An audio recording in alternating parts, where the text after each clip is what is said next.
आज का टॉपिक हमारे पास dielectric and polarisation. Material different type के हो सकते हैं, कंडक्टर्स, इंसुलेटर्स, सेमीकंडक्टर्स। आज आपके पास उनकी न्यू कैटेगरी डाइलेक्ट्रिक्स। ये आपके लिए न्यू टॉपिक है डाइलेक्ट्रिक्स। देखिए, कंडक्टर में चार्जेस इजीली मूव कर सकते हैं, फ्री होते हैं मूव करने को, तो इंसुलेटर में इजीली मूव नहीं कर सकते हैं। डाइलेक्ट्रिक एक ऐसे सब्सटेंस है जिसमें इंसुलेटर की तरह चार्जेस मूव नहीं कर सकते, बट कंडक्टर की तरह इनमें इलेक्ट्रिक फील्ड इंड्यूस हो जाता है। इससे पहले लेक्चर में हमने देखा, when a conductor is placed in an external field then internal electric field is set up inside the conductor and net electric field inside the conductor is zero. तो electric field तो वहां सेटअप होगा जहां free charges हैं। Dielectric में freely move नहीं करते हैं चार्जेस इंसुलेटर की तरह। डाइलेक्ट्रिक इंसुलेटर ही है, फ्री चार्जेस मूव नहीं करते, चार्जेस फ्रीली मूव नहीं करते, लेकिन इनमें इलेक्ट्रिक फील्ड फिर भी इंड्यूस हो जाती है। तो है ना बड़ा इंटरेस्टिंग कि चार्जेस बिना मूव किए कैसे इलेक्ट्रिक फील्ड इंड्यूस हो जाती है। तो यही डाइलेक्ट्रिक है। तो डाइलेक्ट्रिक क्या है इसको देखेंगे और उसके आगे देखेंगे, इसके बाद देखेंगे कि इनमें कैसे पोलराइजेशन होता है। तो आज का टॉपिक अपना यही चलेगा, डाइलेक्ट्रिक्स एंड पोलराइजेशन। तो पहले लिखते हैं डाइलेक्ट्रिक क्या होते हैं। सो डाइलेक्ट्रिक्स आर, इसको नोट करिए, dielectrics are non conducting substances, non conducting insulators, non conducting substances, but लेकिन इनमें कंडक्टर की तरह but electric field is induced inside them. इनके अंदर इलेक्ट्रिक फील्ड सेटअप हो जाती है जब इसको एक्सटर्नल फील्ड में रखते हैं। ठीक है, तो क्या हो गया dielectric? Non conducting substance, insulator. देखिए, जब चार्जेस मूव करते हैं उसे ही इलेक्ट्रिक करंट कहते हैं। तो इलेक्ट्रिक करंट किससे इजीली फ्लो हो सकता है? कंडक्टर से। इंसुलेटर से करंट फ्लो नहीं हो सकता, तो डाइलेक्ट्रिक से भी करंट फ्लो नहीं हो सकता, बट डाइलेक्ट्रिक में इलेक्ट्रिक फील्ड इंड्यूस हो जाती है। कैसे इंड्यूस हो जाती है ये देखेंगे एंड में, उसके लिए पहले सब समझना पड़ेगा, तो डिटेल में पढ़ेंगे और लास्ट में देखेंगे कैसे इलेक्ट्रिक फील्ड इसके अंदर सेटअप होती है। तो बड़ा इंटरेस्टिंग होने वाला है। ठीक है, इसके एग्जाम्पल देखते हैं कौन कौन डाइलेक्ट्रिक हो सकते हैं। Example, paper, ceramic, mica, glass etcetera, different types के डाइलेक्ट्रिक।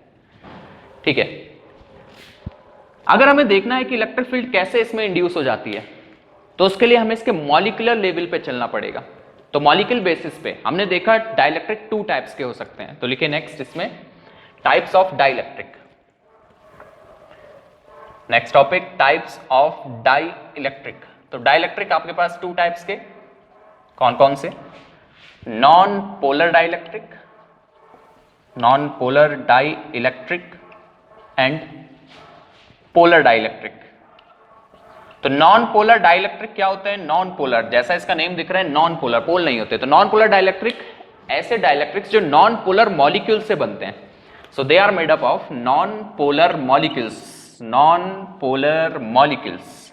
अभी देखना है कि नॉन पोलर मॉलिक्यूल्स क्या होते हैं। नॉन पोलर मॉलिक्यूल्स जिनके पोल नहीं है। तो पहले समझते हैं इसको, लिखिए फिर समझेंगे। देखो, non polar molecules, non polar molecules वो वे जिनमें centres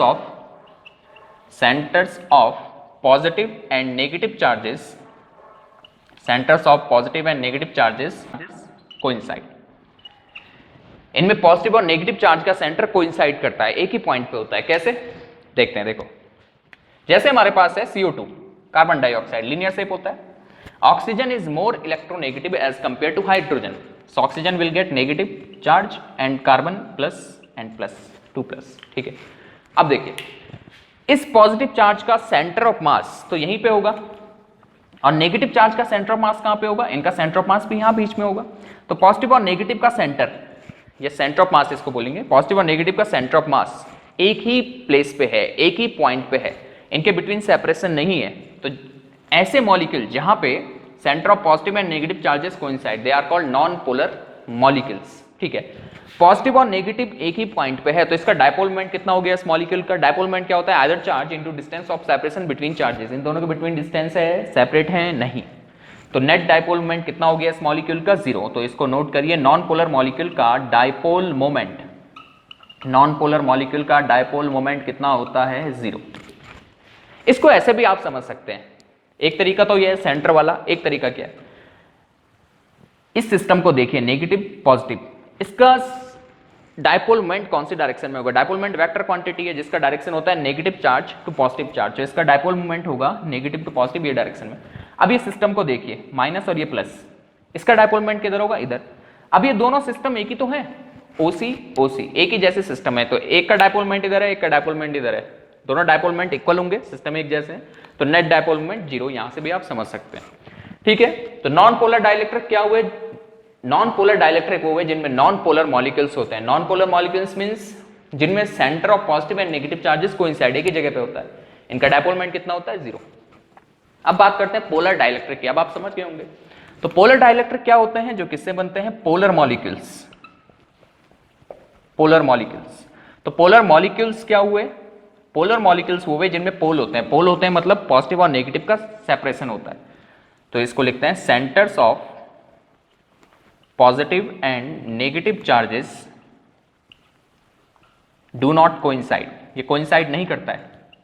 for example water, water को अगर लें H2O, इसका शेप बेंट होता है ऐसे। Oxygen again is more electronegative as compare to hydrogen, so oxygen will get negative and hydrogen plus, negative and plus.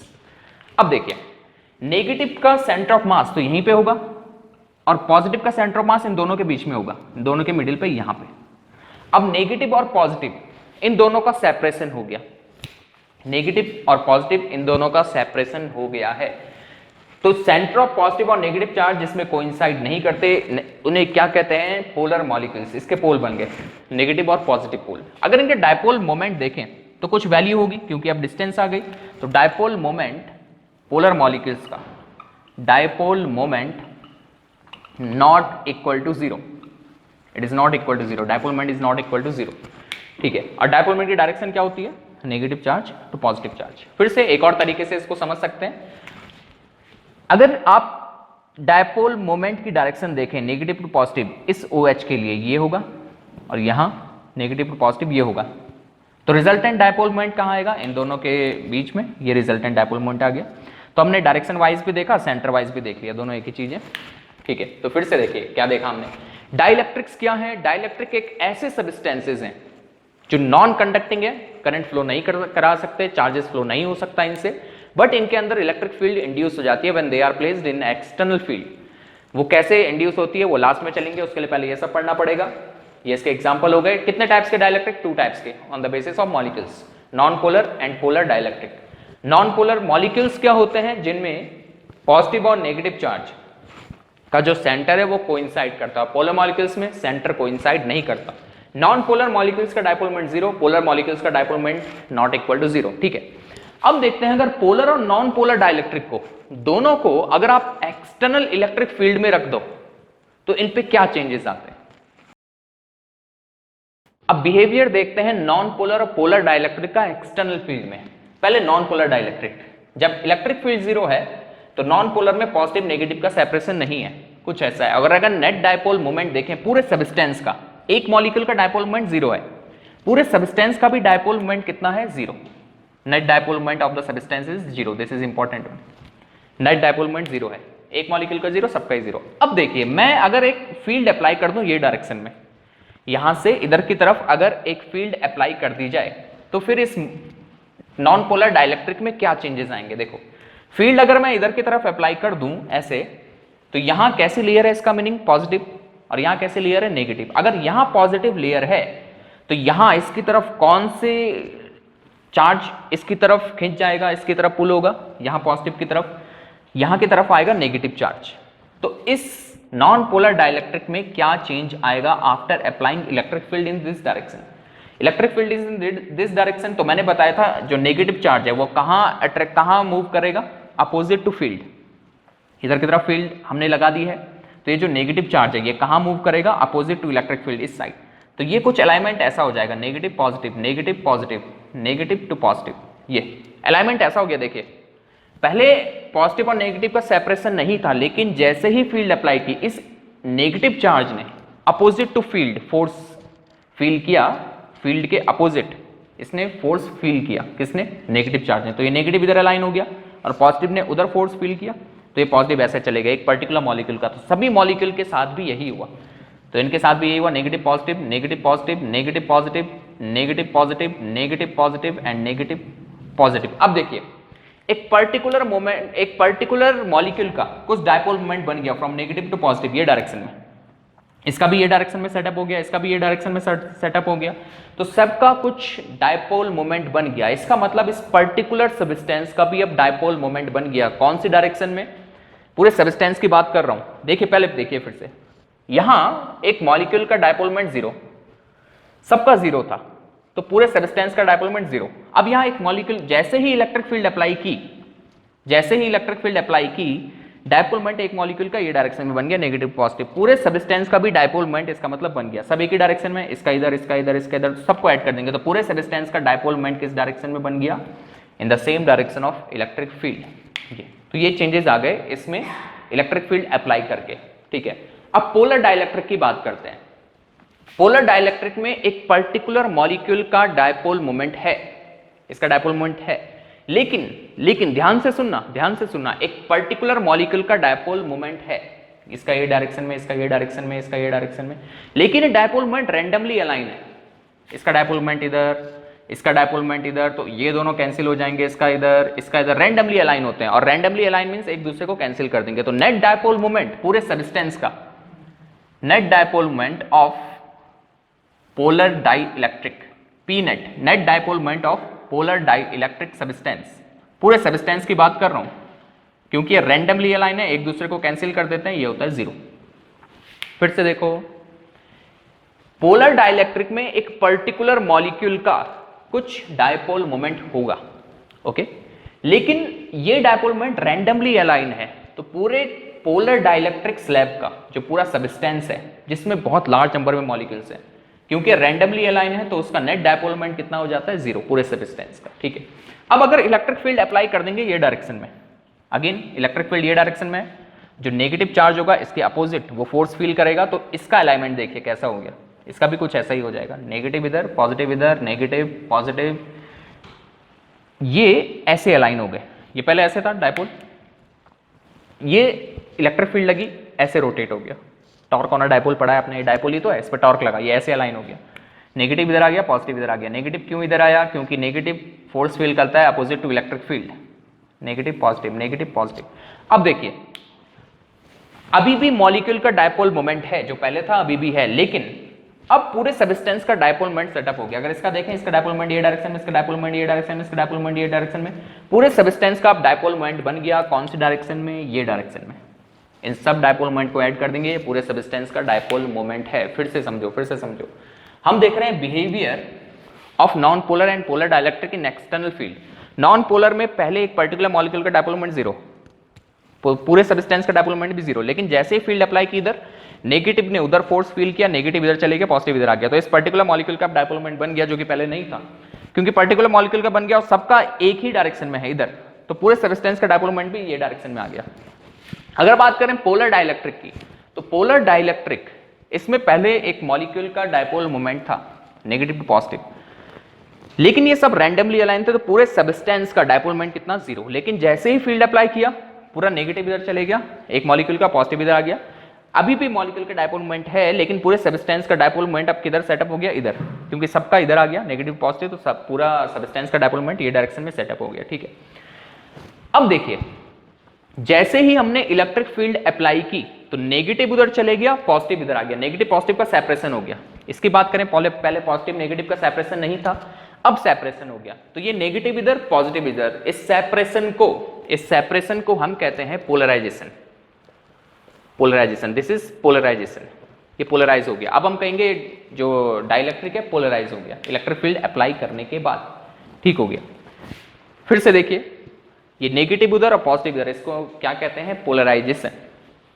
अब देखिए, पोलराइजेशन को हम कैसे डिफाइन करते हैं उसको समझिए। पोलराइजेशन तो क्लियर हो गया, नेगेटिव इधर, पॉजिटिव इधर, दिस इज कॉल्ड पोलराइजेशन। अब पोलराइजेशन को कैसे डिफाइन करते हैं उसको अच्छे से समझना। अगर हम एक पर्टिकुलर यूनिट वॉल्यूम ले लें, यहां एक वॉल्यूम ले लें डाइलेक्ट्रिक का, 1 मीटर क्यूब, 1 सेंटीमीटर क्यूब, ऐसे एक वॉल्यूम ले लें, 1 metre cube, 1 centimetre cube, 1 millimetre cube, एक यूनिट वॉल्यूम ले लें। उस यूनिट वॉल्यूम में कुछ डायपोल मोमेंट बना होगा, इतने वॉल्यूम में कुछ डायपोल मोमेंट बना होगा, तो dipole moment developed, polarisation is what it is, dipole moment developed per unit volume. What is polarisation? Dipole moment developed per unit volume, this is polarisation. Okay, तो simple polarisation ऐसे समझिए कि negative positive का separation हो गया, dipole moment बन गया, उसको कहते हैं पोलराइजेशन। इसको कैसे डिफाइन किया जाता है? Dipole moment developed per unit volume. ठीक हो गया। अब देखिए पोलराइजेशन, इसको P से डिनोट करेंगे। पोलराइजेशन एक पर्टिकुलर डायरेक्शन में होता है, तो ये वेक्टर क्वांटिटी है। अब देखो, जितनी इलेक्ट्रिक फील्ड स्ट्रांग होगी उतना ये नेगेटिव पॉजिटिव में सेपरेशन बढ़ता चला जाएगा। अगर इलेक्ट्रिक फील्ड स्ट्रांग हो गई तो ये नेगेटिव और इधर की तरफ इसमें पुल होगा और पॉजिटिव इधर की तरफ फोर्स फील करेगा, तो नेगेटिव पॉजिटिव भी और दूर हो जाएंगे। जितनी इलेक्ट्रिक फील्ड स्ट्रांग होगी नेगेटिव इतना दूर हो जाएगा अपने प्लस से। ठीक, तो इसका मतलब इलेक्ट्रिक फील्ड अगर स्ट्रांग कर दें तो पोलराइजेशन भी इंक्रीज हो गया। So P directly proportional to electric field. फिर से देखो, इलेक्ट्रिक फील्ड इंक्रीज करो तो पोलराइजेशन इंक्रीज होगा। ठीक है, ये पॉजिटिव नेगेटिव उतना ही दूर चले जाएंगे। जितना दूर चले जाएंगे तो डायपोल मोमेंट इनका इंक्रीज होगा। क्यों इंक्रीज होगा? P equal to either charge into distance of separation. तो जितनी ज्यादा डिस्टेंस ऑफ सेपरेशन उतना ज्यादा डायपोल मोमेंट। अगर ज्यादा डायपोल मोमेंट तो हम कहेंगे ज्यादा polarisation. So P directly proportional to, जितनी ज्यादा इलेक्ट्रिक फील्ड उतना ज्यादा पोलराइजेशन। इसको अगर ओपन करें डायरेक्टली प्रोपोर्शनल को तो यहां आएगा कांस्टेंट, इसको जाई कहते हैं, जाई। एंड दिस इज एक्स की तरह लिखना है, जाई बोलते हैं। And this is electric susceptibility, electric susceptibility, Sai E is electric susceptibility. ठीक हो गया। क्या बोलते हैं इसको? साई। क्या ये? Electric susceptibility. ससेप्टिबिलिटी क्या हुआ? सेंसिटिविटी। देखिए कुछ ऐसे समझिए, कुछ लोग ऐसे होते हैं उनको थोड़ा सा बोला तो वो रोने लग जाते हैं, ज्यादा गुस्सा कर देते हैं, तो हम कहते हैं ये ज्यादा सेंसिटिव है बोलने के लिए। लेकिन कुछ लोगों को कुछ फर्क नहीं पड़ता। तो वैसे ही ये इलेक्ट्रिक ससेप्टिबिलिटी हमें बताता है। क्या बताता है? ध्यान से सुनना। ससेप्टिबिलिटी मींस सेंसिटिविटी, संवेदनशील जिसको कहते हैं हिंदी में एक सेक्टर। तो ससेप्टिबिलिटी हमें बताएगा कि कौन सा डाई इलेक्ट्रिक मटेरियल किसी पर्टिकुलर इलेक्ट्रिक फील्ड के लिए कितना पोलराइज हुआ। जिसकी ससेप्टिबिलिटी ज्यादा होगी, जिस डाई इलेक्ट्रिक मीडियम की ससेप्टिबिलिटी ज्यादा होगी, वो उस इलेक्ट्रिक फील्ड के लिए उतना ही ज्यादा पोलराइज हो जाएगा। कैसे? समझिए थोड़ा समझिए। हमने बाहर से इलेक्ट्रिक फील्ड लगाई कुछ और एक मटेरियल की ससेप्टिबिलिटी ज्यादा है तो वो ज्यादा पोलराइज हो जाएगा।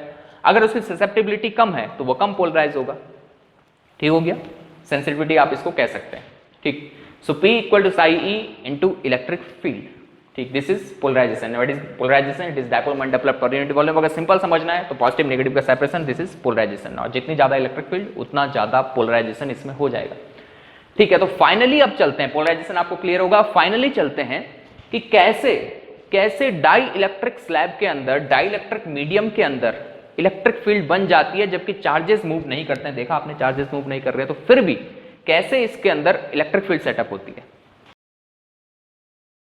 डाइलेक्ट्रिक में चार्जेस का फ्रीली मूवमेंट नहीं है, बस अलाइनमेंट हो रहा है।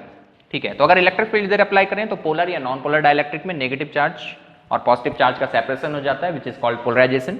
तो ऐसा कुछ अलाइनमेंट इसमें हो जाता है। अब देखिए देखिए, इसको समझिए।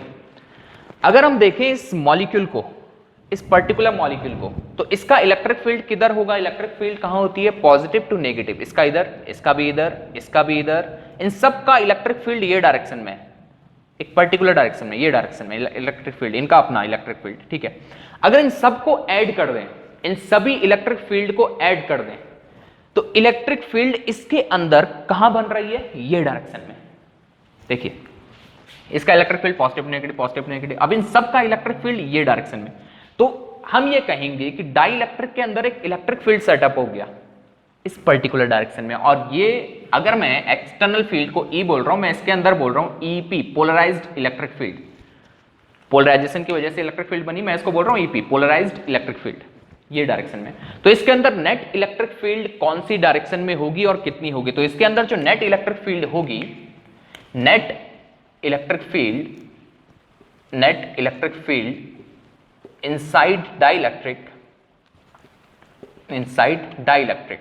E net, it is equal to, बाहर की कितनी है? E माइनस, ये इधर साइड है, ये इस साइड है, तो अपोजिट डायरेक्शन में है, minus EP, polarised electric field. अब देखिए डिफरेंस क्या है? कंडक्टर में भी ऐसा ही हुआ था, लेकिन कंडक्टर में इलेक्ट्रिक फील्ड कब बनी थी? जब नेगेटिव चार्ज इधर आया था। इसमें फ्रीली मूव नहीं किया है चार्जेस, इसमें अलाइनमेंट हुआ है बस डायपोल का, इधर अलाइन हो गए। तो नेट इलेक्ट्रिक फील्ड इसकी बनी ये डायरेक्शन में, इसकी अपनी electric field polarised electric field ये डायरेक्शन में, बाहर वाली इलेक्ट्रिक फील्ड ये डायरेक्शन में, तो net electric field E minus EP।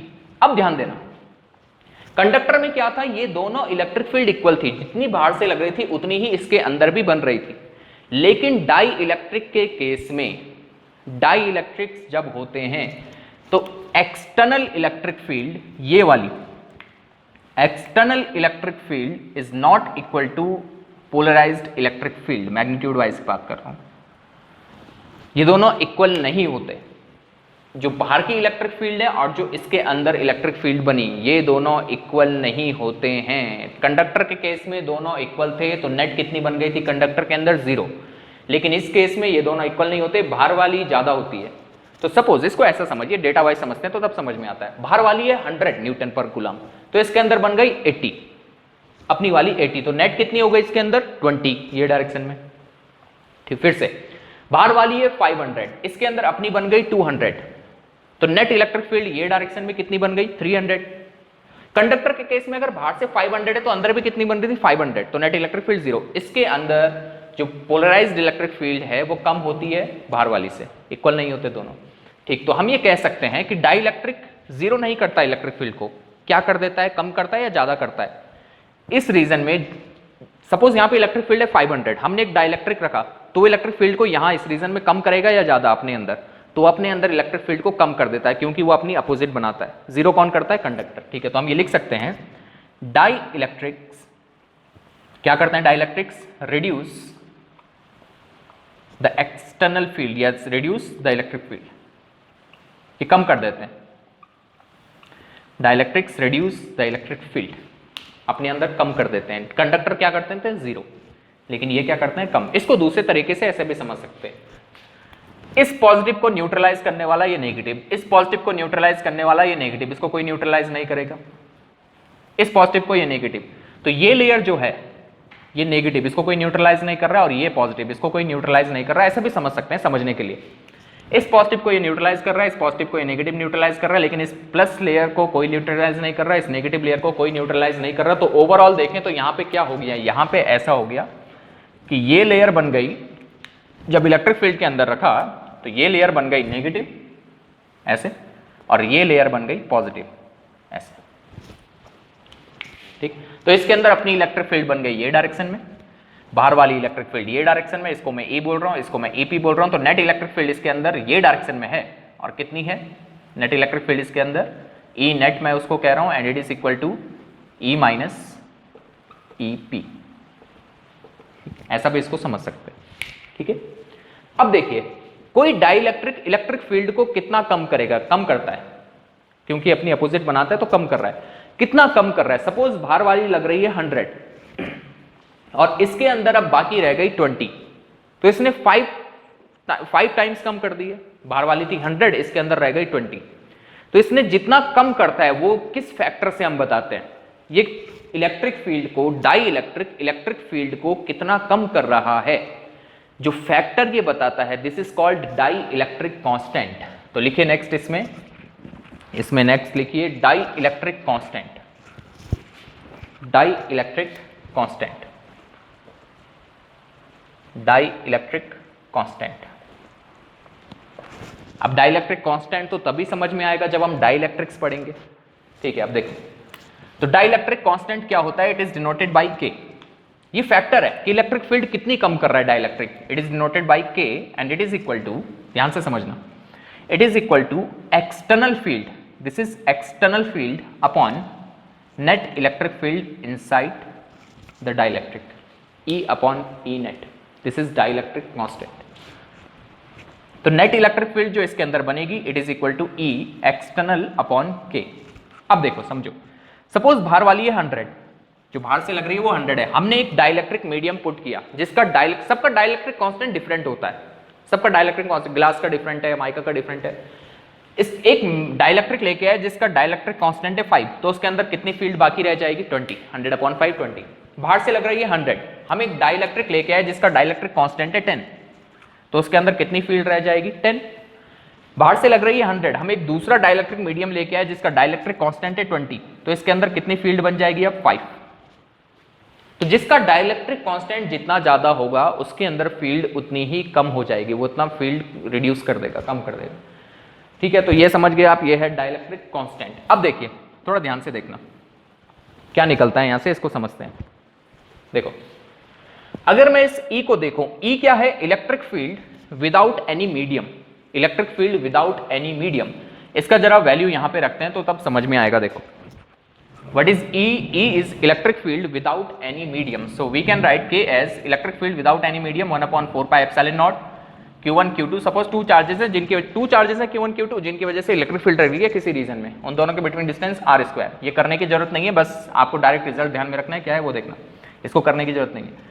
E net क्या है, नेट इलेक्ट्रिक फील्ड। जब डाइलेक्ट्रिक मीडियम पुट कर दिया, तो जब डाइलेक्ट्रिक मीडियम पुट कर दिया तो इलेक्ट्रिक फील्ड का formula 1 upon 4 pi epsilon, epsilon उस मीडियम का, उस डाइलेक्ट्रिक मीडियम का परमिटिविटी। फिर से देखिए, पहले चार्जेस वैक्यूम में थे तो electric field E 1 upon 4 pi epsilon Q1 Q2 upon r²। अब मीडियम डाल दिया बीच में, डाइलेक्ट्रिक मीडियम, तो अब इलेक्ट्रिक फील्ड हो गया 1 upon 4 pi epsilon not, epsilon अब उस मीडियम का permittivity Q1 Q2 upon r², ये ऊपर निकल गया, यहाँ से 1 अपॉन 4 पाई एप्सिलॉन वो ऊपर निकल गया, Q1 Q2 upon r² cancel, Q1 Q2 cancel, 4 pi cancel, K is equal to epsilon upon epsilon naught. What is epsilon, permittivity of this dielectric medium जिसको पुट किया चार्जेस के between, epsilon naught permittivity of free space. ठीक है, और ये क्या था, ये यही तो था रिलेटिव परमिटिविटी। तो रिलेटिव परमिटिविटी ही डाइलेक्ट्रिक कांस्टेंट है K, तो डाइलेक्ट्रिक कांस्टेंट ही रिलेटिव परमिटिविटी है, ऐसा भी आप समझ सकते हैं। So we can write K as epsilon r, relative permittivity. पहले डिस्कस किया था हमने ये, तो बस ध्यान में रखना है कि dielectric constant is relative permittivity. So this is dielectric constant. एक बार फिर डाइलेक्ट्रिक कांस्टेंट क्या बताता है, डाइलेक्ट्रिक कांस्टेंट बताता है कि इलेक्ट्रिक फील्ड कितनी कम होगी, जिसका डाइलेक्ट्रिक कांस्टेंट लार्ज होगा उसकी इलेक्ट्रिक फील्ड उतनी ही कम हो जाएगी। ठीक है, और थोड़ा इसमें आगे चलो, देखो अगर हम बात करें कंडक्टर की, तो कंडक्टर का डाइलेक्ट्रिक कांस्टेंट कितना होगा। सर कंडक्टर डाइलेक्ट्रिक नहीं है, लेकिन डाइलेक्ट्रिक कांस्टेंट कुछ होगा उसका, डाइलेक्ट्रिक नहीं है कंडक्टर, कंडक्टर अलग कैटेगरी है, लेकिन कुछ तो उसका डाइलेक्ट्रिक कांस्टेंट होगा, उसको समझते हैं। डाइलेक्ट्रिक कांस्टेंट कंडक्टर का कितना, देखो अगर यहां कंडक्टर होता इलेक्ट्रिक फील्ड के अंदर, यहां इलेक्ट्रिक फील्ड लग रही होती, कंडक्टर होता, तो कंडक्टर के अंदर नेट इलेक्ट्रिक फील्ड कितनी हो जाती, 0। ई नेट 0 कर दो। सपोज बाहर से लग रही है E electric field, net electric field conductor के अंदर कितनी हो जाती, 0। तो एनीथिंग अपॉन 0 इनफाइनाइट, तो डाइलेक्ट्रिक कांस्टेंट कितना हो जाता कंडक्टर का, इनफाइनाइट, मैक्सिमम, मैक्सिमम सबसे ज्यादा। और ये किसका होता है, कंडक्टर का। लिख लेना इसको, dielectric constant of conductors is infinite, maximum. Okay, क्यों हो गया मैक्सिमम, कैसे पता चला, बाहर से इलेक्ट्रिक फील्ड E लगी, कंडक्टर के अंदर नेट इलेक्ट्रिक फील्ड 0 हो जाती है, anything upon 0 is infinite, undefined. Okay, अब बात करें वैक्यूम की। वैक्यूम, अगर इलेक्ट्रिक फील्ड लग रही है और वहां पे वैक्यूम है तो इलेक्ट्रिक फील्ड कितनी कम होगी, कुछ भी नहीं। सपोज पहले इलेक्ट्रिक फील्ड है 80 न्यूटन पर कूलम, तो जो हम 80 न्यूटन पर कूलम बात कर रहे हैं वो वैक्यूम में ही तो कर रहे हैं। तो वैक्यूम में पहले इलेक्ट्रिक फील्ड थी, अभी भी वैक्यूम है, तो इलेक्ट्रिक फील्ड वही रहेगी, मतलब E net is equal to E। पहले इलेक्ट्रिक फील्ड थी 80 न्यूटन पर कूलम वैक्यूम में, अब फिर से वैक्यूम है तो वही तो रहेगी 80 न्यूटन पर कूलम। तो ये दोनों same, same upon same, E upon E 1, तो K इक्वल टू 1 मिनिमम, सबसे कम। और ये किसके लिए होती है, वैक्यूम के लिए। तो फिर से वैक्यूम का डाई इलेक्ट्रिक कांस्टेंट मिनिमम होता है 1, ये हमने पहले भी बात की थी। मैक्सिमम किसका होता है, डाइलेक्ट्रिक कांस्टेंट कंडक्टर का, कितना, इनफाइनाइट। ठीक है, तो अगर आपके लिए डाइलेक्ट्रिक कांस्टेंट फाइंड करने को आए किसी मटेरियल का, तो वो 1 से कम नहीं आना चाहिए, ध्यान रखना। 1 किसका आएगा, वैक्यूम का, 1 से कम तो आने नहीं चाहिए, 1 से ज्यादा ही होता है। और इनफाइनाइट किसका होता है, कंडक्टर का। So this is dielectric constant. फिर से डाइलेक्ट्रिक कांस्टेंट ऐसा फैक्टर है जो बताता है कि कोई डाइलेक्ट्रिक मीडियम इलेक्ट्रिक फील्ड को कितना कम करेगा। जिसका डाइलेक्ट्रिक कांस्टेंट ज्यादा होगा वो इलेक्ट्रिक फील्ड को उतना ही कम कर देगा। कम क्यों करता है, क्योंकि डाइलेक्ट्रिक के अंदर अपोजिट फील्ड सेटअप हो जाती है। क्यों सेटअप हो जाती है, क्योंकि इसके अंदर मॉलिक्यूल का अलाइनमेंट हो जाता है एक पर्टिकुलर डायरेक्शन में, तो इलेक्ट्रिक फील्ड को कम कर देता है। कितना फैक्टर से कम करता है, ये देखो, net electric field is equal to external field E minus minus polarised electric field जो इसके अंदर बनी। ओके ठीक है, तो ये था डाई इलेक्ट्रिक कांस्टेंट। अब एक और टर्म इसमें आता है डाई इलेक्ट्रिक स्ट्रेंथ, वो भी इंपॉर्टेंट है, उसको भी समझते हैं, वो अलग है। Dielectric constant is different thing and dielectric strength जो हम पढ़ने वाले हैं वो अलग चीज है, तो आप उसको समझते हैं। अब बात करते हैं डाई इलेक्ट्रिक स्ट्रेंथ की। स्ट्रेंथ मींस ताकत, तो यहां पे यही पढ़ने वाले हैं कि डाई इलेक्ट्रिक की स्ट्रेंथ क्या है, उसकी ताकत क्या है। देखो जब इलेक्ट्रिक फील्ड में प्लेस करते हैं डाई इलेक्ट्रिक को तो पॉजिटिव नेगेटिव का सेपरेशन होता है, उसका पोलराइजेशन होता है। ठीक है, अब देखिए अगर हम इलेक्ट्रिक फील्ड को और स्ट्रॉन्ग कर दें तो पहले तो प्लस माइनस ऐसे ही, माइनस ही प्लस, ठीक है ऐसा। इलेक्ट्रिक फील्ड स्ट्रॉन्ग हो गई तो माइनस इससे और दूर चला जाएगा और प्लस दूर, इनका सेपरेशन और ज्यादा हो जाएगा। इलेक्ट्रिक फील्ड और स्ट्रॉन्ग हो गई तो सेपरेशन और ज्यादा हो जाएगा। इलेक्ट्रिक फील्ड और स्ट्रॉन्ग हो गई तो सेपरेशन इंक्रीज हो जाएगा। अब देखिए इलेक्ट्रिक फील्ड हम इतनी स्ट्रॉन्ग कर गए कि ये माइनस इस प्लस के अट्रैक्शन में नहीं है। पहले प्लस माइनस साथ क्यों है, ड्यू टू अट्रैक्टिव फोर्स। लेकिन इलेक्ट्रिक फील्ड ये वाली स्ट्रॉन्ग हो गई तो इलेक्ट्रॉन ने इधर की तरफ फोर्स फील करना स्टार्ट किया ऐसे। लेकिन इलेक्ट्रिक फील्ड इतनी ज्यादा स्ट्रॉन्ग हो गई कि इस इलेक्ट्रॉन पे जो फोर्स लग रहा है वो इलेक्ट्रिक फील्ड का ज्यादा डोमिनेट कर रहा है as compare to this plus. तो ये इलेक्ट्रिक फील्ड इससे अलग, ये इलेक्ट्रॉन इससे अलग हो गया। फिर से देखिए, पहले ये पॉजिटिव नेगेटिव का कुछ सेपरेशन, इलेक्ट्रिक फील्ड हम इंक्रीज करते चले गए तो ये और दूर होते चले गए। अब इलेक्ट्रिक फील्ड इतनी स्ट्रांग हो गई कि ये प्लस माइनस एक दूसरे के अट्रैक्शन में नहीं है, ये माइनस इससे दूर चला गया तो माइनस इससे निकल गया बाहर ऐसे, नेगेटिव चार्ज, सबसे नेगेटिव चार्ज बाहर निकल गया। ये नेगेटिव चार्ज का जो ब्रेक हो गया पॉजिटिव से, इसको कहते हैं electric break down.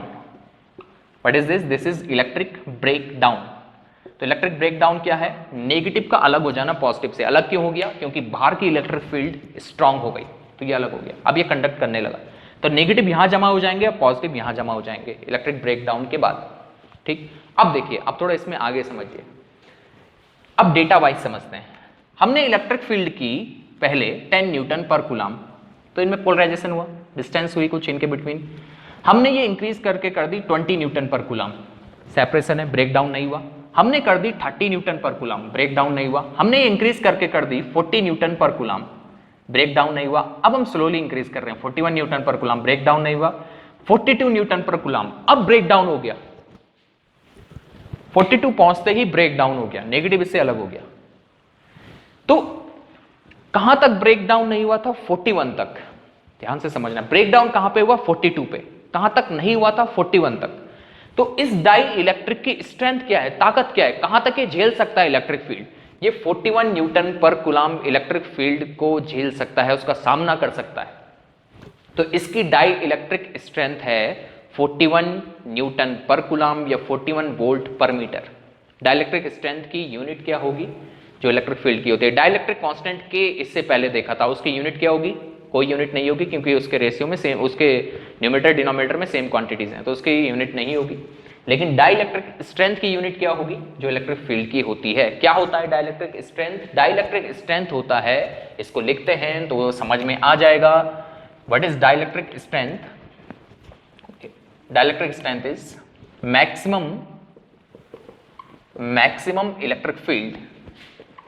maximum electric field that a dielectric can withstand means सामना करना, झेलना, can withstand without breakdown, बिना ब्रेकडाउन के कितनी इलेक्ट्रिक फील्ड ये झेल सकता है, सामना कर सकता है? Maximum electric field that a dielectric can withstand without breakdown is called its dielectric strength. ये सब की डिफरेंट होती है, सब डाइलेक्ट्रिक्स की डिफरेंट होती है। कोई जल्दी ब्रेकडाउन होता है किसी में देर में होता है, तो उसकी डाइलेक्ट्रिक स्ट्रेंथ कितनी है? तो dielectric strength is maximum electric field that a dielectric can withstand without breakdown. Okay, अब देखिए फिर से एक बार फिर से समझ लेते हैं। इलेक्ट्रिक ब्रेकडाउन क्या है? नेगेटिव का पॉजिटिव से अलग हो जाना। कब होगा? जब बहुत हाई इलेक्ट्रिक फील्ड होगी, इतनी हाई इलेक्ट्रिक फील्ड होगी कि ये नेगेटिव इस पॉजिटिव के ज्यादा अट्रैक्शन में नहीं है, दूर हो रहे हैं। जितनी दूर होंगे तो अट्रैक्टिव फोर्स कम होता चला जाएगा डिस्टेंस इंक्रीज होने के साथ। अब ये इतनी दूर हो गए कि इसका अट्रैक्टिव फोर्स नहीं लग रहा है इस नेगेटिव का, और इस पॉजिटिव का अट्रैक्टिव फोर्स नहीं लग रहा है, इतना स्ट्रांग नहीं है, इलेक्ट्रिक फील्ड का फोर्स ज्यादा स्ट्रांग हो, तो ये इससे अलग हो गया। तो इसको कहते हैं ब्रेकडाउन। कब होगा? जब बहुत हाई इलेक्ट्रिक फील्ड होगा। कितनी इलेक्ट्रिक फील्ड ये झेल सकता है उसको कहेंगे इसका डाइलेक्ट्रिक स्ट्रेंथ। जैसे फिर से उस एग्जांपल पे चलते हैं। इलेक्ट्रिक ब्रेकडाउन कहां पे हो रहा है? 42। तो इसकी डाइलेक्ट्रिक स्ट्रेंथ कितनी भी? 42 नहीं, उससे पहले की मैक्सिमम कितनी झेल सकता है? तो कितनी भी? 41। तो हम समझ जाएंगे इससे ज्यादा इलेक्ट्रिक फील्ड दोगे तो ब्रेक डाउन होने वाला है। ठीक, अगर एयर की बात करें, एयर का आपका डाइलेक्ट्रिक स्ट्रेंथ है 3 × 10⁶ वोल्ट पर मीटर, वोल्ट पर मीटर या न्यूटन पर कूलम बोल लो इसको। एयर की डाइलेक्ट्रिक स्ट्रेंथ कितनी है? 3 × 10⁶ वोल्ट पर मीटर। मतलब एयर में अगर इतनी स्ट्रॉन्ग इलेक्ट्रिक फील्ड हो जाए तो एयर का ब्रेक डाउन होता है, एयर में नेगेटिव चार्ज मूव करने लगता है। और लाइटनिंग के टाइम पे भी यही होता है। लाइटनिंग के टाइम पे क्लाउड और ग्राउंड के बिटवीन इतनी हाई इलेक्ट्रिक फील्ड हो जाती है, क्लाउड और ग्राउंड के बिटवीन कितनी इलेक्ट्रिक फील्ड हो जाती है? इससे ज्यादा, 3 × 10⁶ वोल्ट पर मीटर से ज्यादा इलेक्ट्रिक फील्ड, बहुत स्ट्रॉन्ग इलेक्ट्रिक फील्ड हो जाती है, जिसकी वजह से एयर में ब्रेक डाउन होता है, चार्जेस मूव करते हैं और लाइटनिंग होती है। उस फिनोमिनन को भी आगे समझेंगे। सो दिस इज इनफ। इसको नोट्स बनाते रहिए, इसको स्टडी करते रहिए। Thank you.